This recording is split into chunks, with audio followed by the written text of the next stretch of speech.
there's three big stressors on individuals right now, which we haven't really had in the past. Inflation, of course, is number one. With the rate of inflation being at a 40-year high, it's extremely expensive for living essentials and to live, just for basic living essentials. The second big stressor that the Fed is using to try to fight inflation is the increase in interest rates. We're seeing a huge increase in interest rates in a very short period of time. And the last big stressor is that consumer debt's at an all-time high, fueled mostly by mortgages, but also automobile loans, all right, have taken the place of student loans as number two on that list. So I don't think you've had all three of those all at once, putting that much stress on the consumer these days. Are you seeing a ton of calls because of it? We are seeing a lot of people call in, and it's just not debt issues now. It's a lot of foreclosure issues, a lot of rental delinquency still issues. So that's putting a lot of stress on individuals to keep a roof over their head, but at the same time keep their families fed and make sure that the lights stay on in the house, make sure the lights stay on in the rental property, whatever the case is. Mm-hmm. A lot of stressors all at once on individuals. Can you feel that stress? Is there emotion there? Are the people emotional? Yeah, there is emotion, and you see that we have a box of tissues here in the office. Like, seriously? And, yes, and there are people that have tried everything that they thought was the best thing to do. Maybe took out a loan here and there to try to put a Band-Aid on a cut that needs a tourniquet, okay? A financial cut that needs a tourniquet. And so they've tried everything that they thought was the right thing to do, and they're at wit's end. They've lost hope.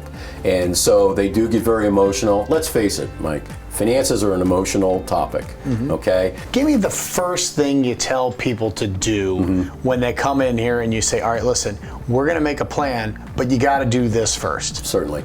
We talk about the financial fundamentals, okay? And there's two basic fundamentals that go into when we talk about financial fundamentals. The first one is make every expense you have negotiable, which means you take a look at every line item expense that you have, every one.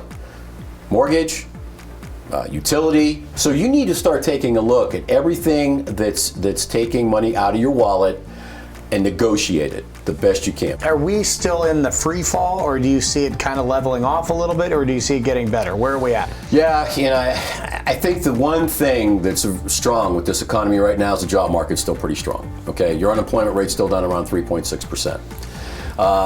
When you start seeing that unemployment rate go up and the GDP starting to go down, that's when you're headed for that recession. They're still spending on vacations right now.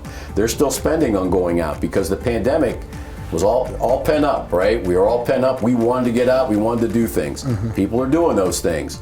But if that inflation becomes such a stress that they're not going to be doing those things and consumer spending starts getting reeled in, I think you'll start seeing us going towards a recession a little bit more. And there's a pretty good possibility that might happen. Let's face it, there's only so much you can borrow on a credit card.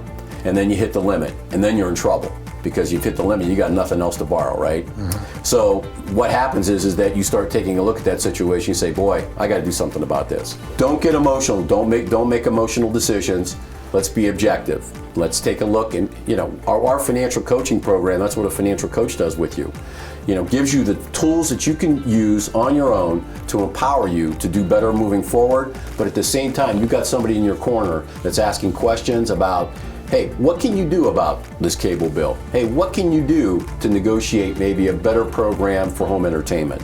And then we'll provide you the resources and referrals, if needed, in order for you to do those types of things. When you see results and people start to see results and they come in here and they're like, I think I'm doing it. Yep. What's that like?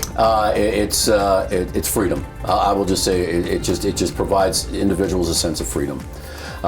They feel so overwhelmed when they first talk with us, and when they know that there are options, there's hope. And when they realize that there's hope and it's a reality, it becomes a reality, they feel so much better about their situation, and they feel confident.